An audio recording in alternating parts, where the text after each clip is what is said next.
우리는 뭐든지 이 삶에서는 완벽하지 않잖아요. 부족하고 연약하지만 그 부족하고 연약한 우리 때문에 자기의 모든 시간을 할애하고 자신의 모든 감정을 다해서 그 동생을 돌봐주는 우리 하나님께서도 우리를 그렇게 돌봐주시지 않나 저는 그렇게 한번 생각해 봅니다. 오늘 말씀과도 굉장히 연관 있는 영상이라 한번 다시 한번 이렇게 말씀이 끝나고도 한번 생각해 보셨으면 좋을 것 같습니다.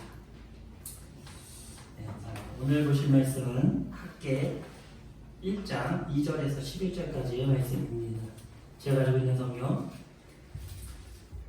구약 1310페이지 1310페이지에 있습니다. 학계 1장 2절에서 11절. 이제 원래 1장을 다 읽어야 되는데 이제 이 부분만 2절에서 11절까지만 공독은 하도록 하겠습니다.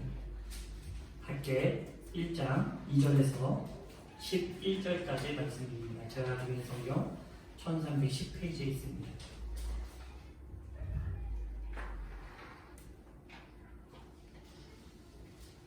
네, 다 찾으신 줄 알고 함께 교독하시고 11절은 함께 봉독하겠습니다.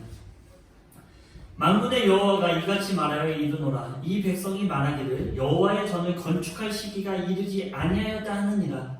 여호와의 말씀이 선지자 학계에게 임하여 이르시되 이 성전이 황폐하였거늘 너희가 이때에 판벽한 집에 거주하는 것이 모르냐?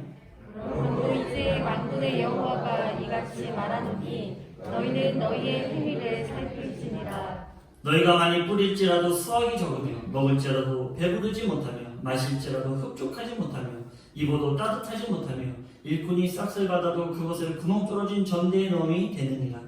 만군의 여호와가 말하노니 너희는 자기의 행위를 살필지니라. 너희는 산에 올라가서 나무를 가져다가 성전을 건축하라. 그러면 내가 그것으로 말미암아 기뻐하고 또 영광을 얻으리라. 여호와가 말하였느니라.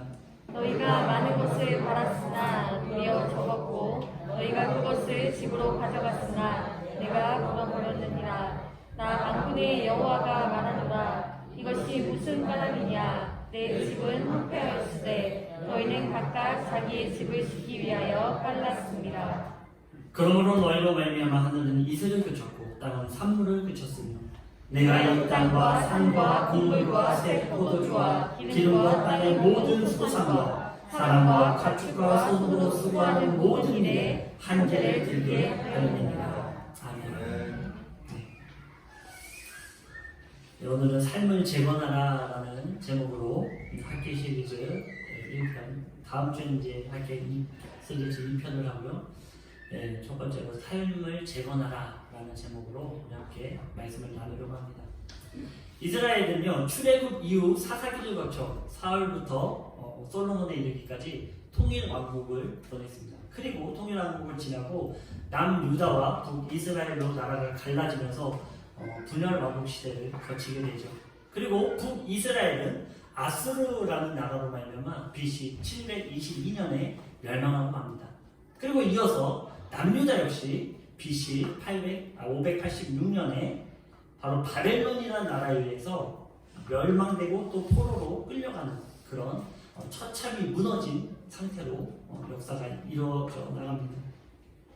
그리고 하나님의 예언대로 70년 포로 생활을 끝내고 페르시아 왕 고레스의 칙령으로 한번 볼까요? 예, 고레스의 이게 이제 영국 대형박물관에 전시되어 있는 건데요. 이게 고레스의 그 칙령이 담겨 있는 비문이에요. 당시에는 이제 뭐 저렇게 비석에다가 이렇게 글씨를 파서 이렇게 했는데 저기에 이게 내용이 뭐냐면 이제 그런 내용이 있는 거예요. 이스라엘 백성들 각 그때 포로로 끌려있던 사람들을 내가 다시 돌려보낸다. 그런 비문이 이제 적혀 있는 거예요. 그래서 당시 성경에 토대로 하는 이 고레스의 칙령으로 인해서 이스라엘 백성들은 다시 예루살렘으로 귀환하게 되는 하나님의 예언을 그대로 너희들이 70년간 종로로 타다가 돌아올 것이다 라는 그 예언 그대로 70년 해는 그때 바로 이스라엘 백성들이 다시 예루살렘으로 돌아오는 그런 기쁨을 맞이하게 됩니다. 이 내용이 바로 에스라 2장 64절에서 66절에 나와 있는데요. 이때 돌아온 수의 사람들이 정확히 49,897명, 약 5만 명이라는 그 숫자의 사람들이 이스라엘로 다시 귀환하는 그런 역사가 있게 된 것입니다. 70년 만에 돌아온 이스라엘 땅은 아주 황폐했습니다. 성전은 다 무너질 대로 무너지고 거주할 집조차 온전하게 남아있는 집이 별로 없었습니다. 그런데 페르시아 왕 고레스가 이들을 포로에서 해방시키고 예루살렘으로 다시 돌아가기 위한 이유가 있습니다. 그것이 무엇일까요? 고레스 왕이요, 페르시아 이 고레스 왕이 너희들 돌아가라 그러면서 처음으로 너희들이 해야 될 것이 무엇이면 바로 하나님의 성전을 건축하라는 거예요. 너희들이 하나님의 성전을 건축하기 위해 너희는 돌아가라 라고 이방의 왕이 얘기하고 있는 거죠. 이 내용이 바로 에스라 1장 2절에서 3절의 내용입니다. 우리 함께 읽어보도록 하겠습니다. 바사왕 고레스는 말하노니 하늘의 하나님 여호와께서 세상 모든 나라를 내게 주셨고 나에게 명령하사 유다 예루살렘의 성전을 건축하라 하셨나니 이스라엘의 하나님은 참 신이시다. 너희 중에 그의 백성된 자는 다 유다 예루살렘으로 올라가서 이스라엘의 하나님 여호와 성전을 건축하라. 그는 예루살렘에 계신 하나님이시다. 아멘. 고레스는 이를 위하여 바로 하나님의 성전 건축을 위해 바벨론에서 약탈되었던 그 성전의 기축물 모든 그런 성 물건들을 이들에게 나눠줍니다. 다시 성전에 쓰던 모든 기구를 너희들이 갖고 가라. 다 돌려줘요. 그리고 금과 은, 그 밖에 물건과 짐승, 또 많은 예물을 이스라엘 백성들에게 줍니다. 그리고 에스라서에 보면은 백향목도 가져가요. 그러니까 성전을 건축하기 위한 모든 준비, 만반의 준비를 해가지고 예루살렘으로 이 이스라엘 백성들이 돌아온 것입니다. 바로 이를 바탕으로 이스라엘 백성들은 예루살렘 성전에 도착한 지 2년 둘째 달부터 성전 건축을 시작하죠. 하지만 이를 못마땅히 여긴 사마리아인들이 지속적으로 그 성전 건축을 반대하면서 자꾸 방해하는 거예요. 막 가짜 뉴스를 퍼뜨리고요. 이들이요, 이거 성전 건축하면요, 당신들 이 페르시아에 대해서 아마 아주 적대시할 겁니다. 조공도 안 바칠 것입니다. 막 이러면서 험담을 막 하는 거예요. 그랬더니 그때부터 시작돼갖고 성전 건축을 하지 못하게 된 거예요. 그 시간이 얼마나 흘렀나? 바로 16년이라는 시간이 흐르고 맙니다. 그리고 16년이 지난 이때 하나님은 학개와 스가랴를 통해 이스라엘 백성들이 다시 성전을 건축할 것을 촉구하는 내용이 바로 이 학개서의 말씀이에요. 16년 동안 건축을 이제 못하고 그냥 방치해두고 있었는데 16년째 되는 그때 하나님께서 학개 선지자를 통해서 이스라엘 백성들에게 외치는 거죠. 너희들은 이제 성전을 건축해라. 그 얘기를 지금 하는 내용입니다. 이것이 바로 학개서의 주제예요. 학개서의 시작은 이렇죠. 1절입니다. 다리오 왕 제2년 16째 달 곧 그 달 초하루에 여호와의 말씀이 선지자 학개로 말미암아 스라엘의 아들 유다 총독 스룹바벨과 여호사닥의 아들 대제사장 여호수아에게 임하니라. 다리오 왕은 BC 522년에서 486년 동안 다스렸던 히스타스페스라는 그 왕을 가리키고 있어요. 즉 다리오 왕 2년은 BC 520년을 의미하고 있습니다. 그러므로 성전 기초공사가 끝나고 16년이 흘렀음을 우리에게 시간적으로 알려주고 있는 것입니다. 그리고 6월은요, 히브리 원령으로 엘룰이며 유다의 추수기에 해당하는 시기입니다. 또한 초하루는 새로운 달을 나타내는 월삭으로서 거룩한 날이었으며 안식해야 하는 날로 그날은 사람들이 모여 희생 제사를 드리는 날이었습니다. 이렇게 성전 건축 시작 16년이 지난 이날에 많은 사람들이 모인 그곳에서 하나님은 학개 선지자를 통해 이 이스라엘 백성들에게 하나님께서 말씀을 선포하시는 것입니다. 그 내용이 바로 오늘 읽은 2절에서 11절까지의 내용입니다. 요약하자면 이렇죠. 너희는 지금 성전 건축 시작 16년이 지났는데 아직도 성전 건축할 시기가 이르지 않았다라고 하는 것이냐? 성전은 황폐해 있는데 너희는 판벽한 집에 짓고 그곳에 거주하는 것이 옳다고 생각하느냐? 너희의 행위, 너희의 생활을 돌아봐라. 너희가 많이 뿌릴지라도 수확이 적으며 먹을지라도 배부르지 못하며 마실지라도 흡족하지 못하며 입어도 따뜻하지 못하며 일꾼이 쌀을 받아도 그것을 구멍 뚫어진 전대에 넣음이 되느니라. 또다시 말한다. 너희의 행위와 생활을 돌아봐라. 너희는 산에 올라가서 나무를 가져다가 성전을 건축해라. 그리하면 내가 기뻐하고 영광을 얻으리라. 너희가 많은 것을 바랬으나 도리어 적었고 너희가 그것을 집으로 가져갔으나 내가 불어버렸느니라. 이것이 무슨 까닭이냐? 그 이유가 바로 내 집은 황폐하였을 때 너희들은 자기의 집 짓기에 바빴기 때문이다. 그러므로 너희로 말미암아 하늘은 이슬을 그쳤고 땅은 산물을 그쳤으며 이 땅과 산과 곡물과 새 포도주와 기름과 땅의 모든 소산을 사람과 가축과 손으로 수고한 모든 일에 한재를 들게 하였느니라. 하나님께서 이렇게 말씀하시는 거예요. 무슨 말입니까? 이게 도대체 무슨 말입니까? 포로에서 돌아온 첫 번째로 완수해야 할 일은 무엇이었습니까? 고레에서 칙령으로 인해 이들이 돌아오면서 첫 번째로 완공해야 될 게 무엇이었습니까? 성전을 건축하는 거였어요. 성전을 건축하는 거. 그런데 지금 성전이 16년 동안 기초 공사만 해둔 상태로 아주 황폐해 있었다는 거죠. 그런데 문제는 무엇입니까? 이스라엘 백성들이 그 황폐한 성전은 거들떠보지도 않고 있다는 거예요. 성전은 다 무너져 있는데 그 성전에 대한 의식을 이제 다 잊어버리고 자기 살기에 바쁜 인생을 살고 있었다라는 것입니다. 그러면서 뭐라고 얘기합니까? 하나님 지금 성전 건축할 때가 아닌데요? 지금은 때가 아닌 것 같습니다. 지금은 우리의 때가 아닌 것 같습니다. 좀만 한 번 더 지켜보죠. 이런 얘기를 하고 있었다는 거예요. 하나님께서 물어보시는 거죠. 너희들이 생각하는 게 아직 건축이 이루어질 때가 아니라고 생각하느냐? 그렇게 하나님께서 물으시는 거예요. 그러나 하나님은 다시 한번 강조하시면 성전은 지금 황폐해 있는데 너희는 완벽한 집에 거주하고 있는 게 옳은지를 얘기하고 있는 것입니다. 여기서 완벽한 집은요, 아주 화려하게 꾸민 집을 얘기하고 있어요. 그러니까 이제 포로에서 살다가 다시 이스라엘로 돌아와서 자신들의 집을 짓고 있는데 이 집들은 꾸미기에 바빴다는 거예요. 완벽한 집, 판을 대고 화려하게 꾸몄던 그런 집에 살면서 성전을 건축하는 것에는 생각을 하지 않았다는 것이죠. 너희들의 가정, 너희들의 생활은 돌아올 줄 알았으면서 황폐했던 이 성전은 너희들의 눈에 돌아오지 않는 것이 니들이 생각했을 때 그게 맞느냐? 라고 하나님께서 반문하시는 것입니다. 여기서 화려하게 꾸몄다는 것은 무엇을 의미할까요? 이스라엘 백성의 상태가 어떠합니까 지금? 화려한 집에 살아요. 어떡하죠? 완벽한 집에 산다는 것은 윤택한 삶을 살고 있었다는 거예요. 그죠? 경제적으로 어려움을 나타내지 않습니다. 그리고 집을 꾸밀 수 있었다는 것은 주변 상대국과의 관계도 좋았다는 거예요. 만약에 전쟁이 계속 있었다고 생각해보세요.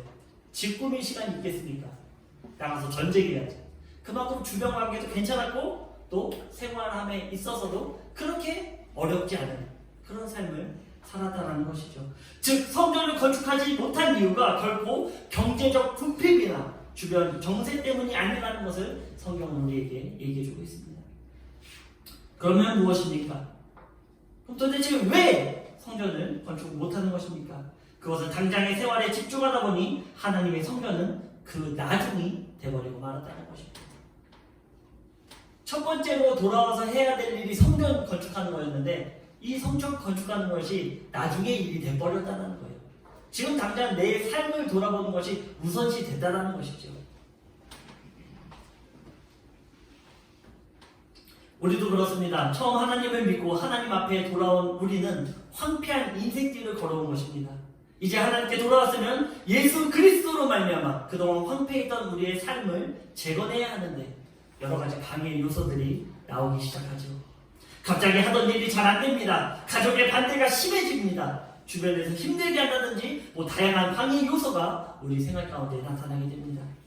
이러다 보면 하나님과의 만남을 뒤로하고 다시 황폐한 인생으로 돌아가든지 아니면 그냥 교회에 나오는 것으로 그냥 주일에 참석하는 것으로 즉 기초 공사만 한 상태로 만족하고 살아가게 된다는 거예요. 기초만 닦아놓고 내가 이 정도만 했으면 됐지 라고 하면서 살아가게 된다는 것이죠. 그런데 하나님의 메시지는 무엇입니까? 기초 공사로 끝이 아닌 바로 성전, 즉 삶을 재건하여 완성하라는 것입니다. 하나님과의 관계는 황폐해 있는데 나의 삶에만 집중하고 살아가는 것은 옳지 않다는 거예요. 하나님과의 관계는 멀어질 대로 멀어졌는데 나는 내 위안, 나의 타협의 위안을 삼고 살아가는 것이 옳지 않다는 것입니다. 무엇입니까? 하나님과의 관계는 어떻게 되더라도 당장의 필요, 즉 좋은 직장을 가지고 자녀들이 우수한 성적을 내고 좋은 집에 살면 그것으로 끝이다 이렇게 생각하는 것과 같다는 것이죠. 이러한 고백은 그래도 기초봉사는 끝나지 않았습니까? 라고 말하는 것과 같습니다. 기복적인 의미에서 교회 나가고 헌금 드리지 않습니까? 이것과 같습니다.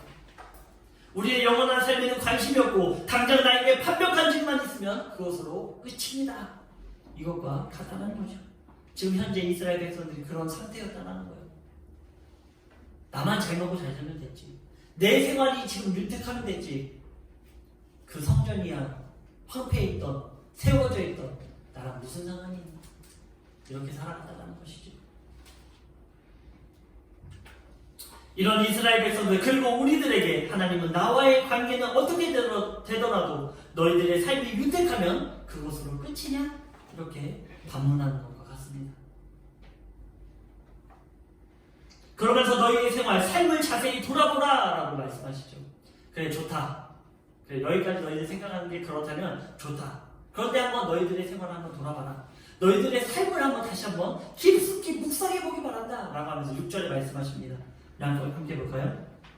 뭐라고 얘기합니까? 너희가 많이 뿌릴지라도 수확이 적으며 먹을지라도 배부르지 못하며 마실지라도 흡족하지 못하며 입어도 따뜻하지 못하며 일꾼이 싹쓸 받아도 그것을 구멍 뚫어진 전대의 넘이 되느니라. 아무리 열심히 돈을 번다고 해도 만족함이 없고 또 생각하지 않은 곳에 돈이 빠져나간다고 합니다. 생각지도 않은 곳에서 물질을 써야 하고 삶에는 평안히 자리 잡지 못하고 가정은 화목하지 않으며 매일 문제가 생기고 자녀들은 원하는 바를 행하지 않고 전혀 다른 방향으로 성장한다는 거예요. 이러한 문제, 이러한 일들이 왜 일어나는가? 그 원인을 잘 생각해 보라는 것입니다. 도대체 뭐가 문제인가? 그래 먹기는 먹지, 소산이 있지. 그렇지만 너희들이 배부르지 못하다. 만족함이 없는 삶을 살아가고 있다는 거예요. 행복하지 못한 삶을 살아가고 있다는 거예요. 매일의 불행한 삶을, 불편한 삶을, 또 불안한 삶을 살아가게 된다는 것이죠. 그런데 그 이유가 도대체 뭐냐는 거예요.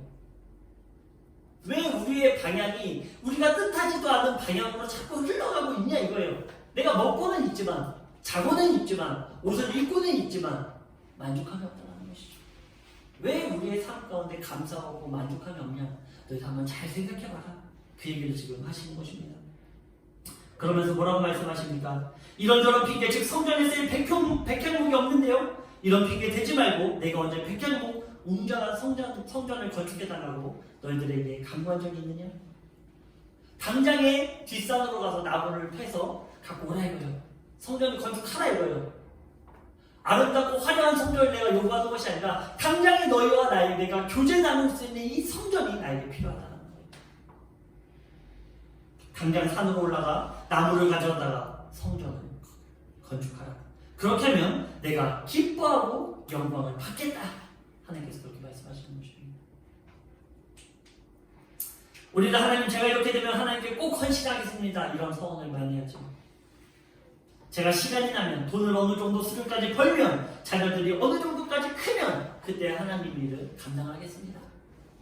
이런 고백들을 합니다. 하지만 하나님은 뭐라고 말씀하십니까? 인간의 환경으로 바라보고 한계를 두지 말고 지금 할 수 있는 것으로 너희의 삶의 성전을 재건하라는 거예요. 삶의 성전을 회복하는 것은 하나님과의 관계를 회복하고 예배를 회복하라는 것입니다. 이것이 재건되지 않는다면 너희의 삶은 계속해서 만족함이 없으며 불안한 삶을 살아갈 수밖에 없음을 9절에 말씀하고 계신 것입니다. 나의 삶을 위한 하나님이지 하나님을 위한 나의 삶은 아니라는 것이죠. 나의 윤택한 생활 때문에 하나님이 필요한 것이지 하나님 때문에 내가 필요한 것이 아니다. 이것과 똑같다는 것이죠. 하나님은 그냥 내가 원하는 방향으로만 나에게 그 길을 열어주시면 됩니다. 그것과 똑같다는 거예요. 이러한 중심을 가진 이스라엘 백성들이 당면한 문제는 무엇입니까? 그것이 바로 10절에서 11절까지의 말씀입니다. 그러므로 너희로 말미암아 하늘은 이슬을 그쳤고 땅은 산물을 그쳤으며 내가 이 땅과 산과 곡물과 새 포도주와 기름과 땅의 모든 소산과 사람과 가축과 소노로수과 모든 일에 한재를 들게 하였느니라. 6절은 그래도 먹을 것이 있습니다. 그래도 먹어요. 그리고 잘 수 있는 집도 있고요. 그리고 입을 옷도 있어요. 그죠? 6절은 그렇죠. 근데 10절에서 11절은 뭐라고 얘기합니까? 모든 것이 소멸되고 것임을 경고하는 거예요. 아침에 이슬이 없으면 어떻게 됩니까? 소산을 거둘 수가 없어요. 소산 자체를 걷지 못한다는 것입니다. 이것은 육적 필요를 떠나 이제는 영적 필요도 없어진다는 거예요. 우리의 신앙의 상태가 지금 현재 이스라엘 백성들과 같은 심정이라면 우리의 신앙의 상태는 더 이상 하나님 앞으로 나아가지 못합니다. 그냥 기초공사로 끝난 거예요.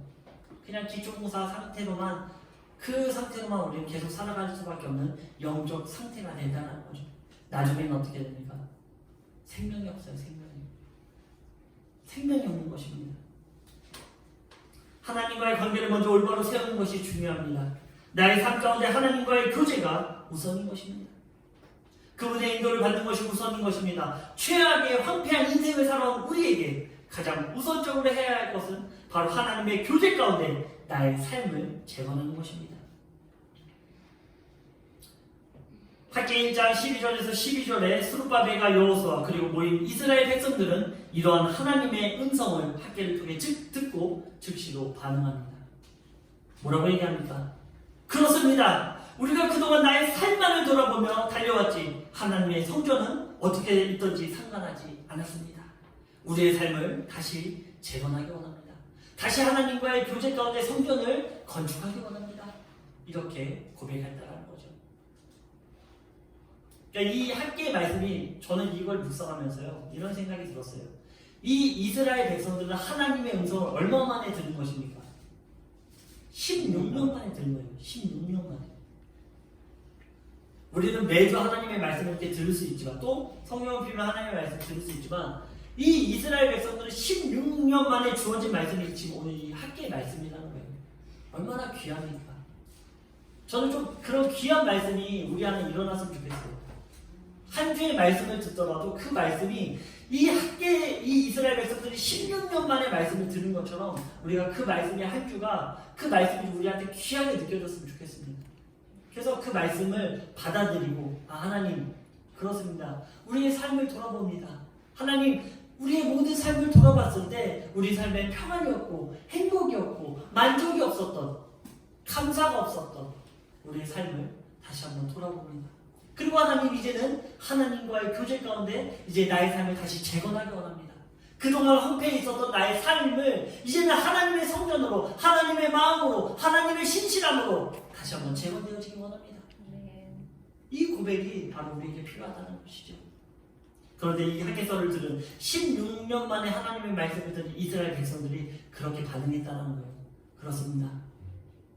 우리의 삶을 잠시 내려놓고 하나님과의 관계가 우선임을 이제 생각하겠습니다. 하나님의 성전을 먼저 생각하겠습니다. 이런 고백 가운데 하나님은 이렇게 말씀하십니다. 뭐라고 말씀하십니까? 내가 너희와 함께 하노라. 그렇습니다. 성전을 먼저 건축하라는 이유가 있습니다. 그것은 바로 우리의 기도를 듣고 우리와 함께 하시길 위함이기 때문입니다. 그렇게 생각할 수 있어요. 굳이 지금 생활이 바쁘고 우리의 삶을 지금 좀 더 이렇게 윤택하게 만들어야 되는 것이 중요한데 성전 좀만 나중에 지면 안 됩니까? 좀 그거는 그냥 뭐 형식적으로 놔두면 안 돼요? 너무 하나님만 위한 거 아닙니까? 하나님의 집을 지금 저희한테 지라는 거 아닙니까? 이렇게 얘기할 수 있어요. 근데 전혀 그렇지 않아요. 하나님이 그렇게 하신 이유는 아까 동생한테 했던 것처럼 그렇게 오빠가 그렇게 하는 이유가 뭡니까? 바로 동생을 위함이라는 것이죠. 하나님이 성전을 건축하라는 이유는 무엇이냐면 그곳에서 내가 너희들의 기도를 듣기 때문에 그곳에서 너희들의 간구를 듣기 때문에 그곳에서 너희들과 교제를 나누기 때문에 그곳에서 내가 너희와 함께 하기 때문에 나를 위한 것이 아니라 바로 우리를 위한 것이다. 그것이 바로 하나님의 답안지입니다. 하나님과의 관계가 우리가 먼저 세워진다면 그 관계 가운데 우리가 나아간다면 하나님은 우리를 동행해 주시고 우리의 생활 가운데 응답을 주세요. 그리고 그 방향을 제시해 주시고 그 방향으로 나갈 수 있게끔 우리로 그 몸을 향할 수 있게 해주시고 우리의 발걸음을 그곳으로 향하게 해주신다는 것입니다. 성전은 하나님의 임재와 우리와의 교제를 상징하고 있어요. 역대하 6장 20절에서 21절은 이렇게 기록하고 있습니다. 주께서 전에 말씀하시기를 내 이름을 거기에 두리라 하신 곳이 곧 이 성전을 향하여 주의 눈이 주야로 보시오며 종이 이곳을 향하여 비는 기도를 들으시옵소서. 주의 종과 주의 백성 이스라엘이 이곳을 향하여 기도할 때 주는 그 간구함을 들으시고 들으시사 사하여 주옵소서. 아멘. 우리의 삶의 성전을 먼저 세우는 것은 공의로우시며 신실하시며 우주 만물을 창조하신 하나님의 인도를 받겠다는 의미입니다. 우리 삶에 하나님의 성전이 온전하게 건축되어져 있지 않고 우리의 삶에 하나님의 예수 그리스도의 능력, 성령님의 능력으로 우리가 재건되어 있지 않으면요, 계속해서 무너진 삶, 계속해서 어려워지는 삶, 계속해서 만족하지 못하는 삶으로 나갈 수밖에 없다는 거예요. 근데 그 결단은 누가 할 수 있습니까? 바로 내 자신이 할 수 있다는 것이죠. 하나님께서 음성을 들려주실 수도 있어요. 하지만 성전을 건축하는 것은 내가 하는 일이고요. 나중으로 미룰 수 있는 일이 아니에요. 하나님과의 관계에 정립하는 일은 나중으로 뺄 일이 아니라 최우선으로 해야 되고, 그렇기 때문에 하나님은 페르시아에서 포로로 살다가 돌아온 이스라엘 백성들에게 먼저 하라고 한 것이 바로 성령을 건축하라는 거예요. 바로 나와의 관계를 다시 한번 정립해라. 나와의 관계를 다시 한번 너희들이 재건해라. 그랬을 때 내가 너희들의 기도를 듣겠다. 너희들의 음성을 듣고 너희들의 목소리를 존중하고 너희들의 삶 가운데 내가 만족을 허락해 주겠다. 그리고 궁극적으로는 무엇입니까? 영원한 생명을 너에게 주겠다는 것입니다. 예배로 회복하십시오. 기도를 회복하십시오. 또 말씀과 기도를 통해 성령으로 충만하십시오. 그리고 하나님의 음성에 귀 기울이시는 우리 모든 북추천 영혼의 군우님들 되시길 주님의 이름으로 축원드립니다. 아멘. 함께 기도하겠습니다. 능력의 하나님 아버지 감사합니다. 우리는 우리의 삶에 보이는 것에 그 현상에 빠져 보이지 않는 주님을 멀리하며 또 그것을 나중으로 생각했던 우리의 모습을 주님 앞에 회개하며 내려놓습니다. 먼저는 주님의 관계가 내 가운데 우리 가운데 온전히 정립되어질 수 있게 도와주시고 무너졌던 우리의 삶이 하나님의 말씀으로 다시 재건되어지며 하나님의 교제 가운데 우리의 날마다의 생명을 얻는 우리 모두 될 수 있도록 주님께서 인도하여 주시옵소서. 아멘. 그동안 돌아보지 못했던 우리의 모든 것들을 돌아보게 도와주시고 어디에서든지 모든 생활 가운데 하나님의 영광을 드러낼 수 있도록 인도하여 주시옵소서. 아멘. 하나님, 그것이 하나님께서 우리를 향한 뜻이며 또 우리를 위한 최고의 선택임을 저희들 고백합니다. 하나님, 우리를 위해 지은 모든 것들 아버지 너무 감사드리며 그 가운데 우리가 감사를 깨닫고 날마다 주님께 나가는 우리 북추전영문의 모든 군우님들 될 수 있도록 주님께서 인도하여 주시옵소서. 아멘. 사랑하는 신 예수 그리스도의 이름으로 감사하며 기도드렸습니다. 아멘.